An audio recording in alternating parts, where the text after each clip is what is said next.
ईसा के जन्म से कोई 400 वर्ष पूर्व भारत में चाणक्य नामक एक महापुरुष ने जन्म लिया था। चाणक्य के आर्यभक जीवन के संबंध में अनेक किंवदंतियां प्रचलित हैं। एक किंवदंतीय के आधार पर उनके जीवन की एक मनोरंजक घटना यूं बताई जाती है। एक बार चाणक्य अपनी मां को यूं रोते देख बड़े आश्चर्य में पड़ गए।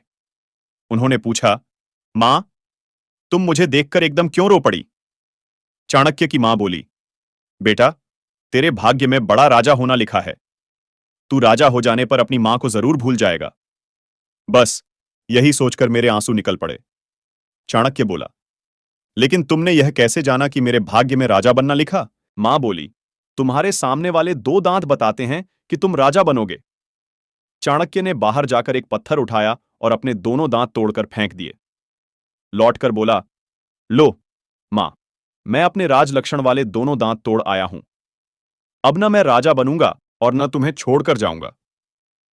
तुम्हारी ममता के सामने संसार की सभी चीजें तुच्छ हैं।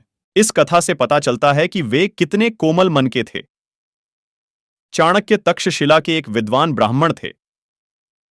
तक्षशिला उन दिनों सभी प्रकार की विद्याओं का केंद्र था। तक्षशिला के समान ही उस जमाने में मगध की राजधानी पाटलिपुत्र भी शिक्षा का प्रसिद्ध केंद्र था। तक्षशिला में अपना अध्ययन पूरा करके चाणक्य पाटलिपुत्र में और अध्ययन के लिए आ गए। उस समय मगध के सिंहासन पर घनानंद नामक राजा बैठा था। घनानंद जाति का शूद्र था। वह बड़ा लोभी था और उसने प्रजा पर बहुत ज्यादा कर लगाकर अपने खजाने में बड़ा धन इकट्ठा कर लिया था। किंतु जिस समय चाणक्य पाटलिपुत्र पहुंचे, उस समय तक घनानंद के स्वभाव में बड़ा अंतर आ चुका था। दान बांटने के लिए उसने एक दानशाला खोल दी थी और उसके प्रबंध के लिए एक समिति बना दी थी। इसका अध्यक्ष कोई ब्राह्मण होता था। यह नियम बना दिया था कि समिति का अध्यक्ष 1 करोड़ मुद्रा तक का दान किसी को भी दे सकता है।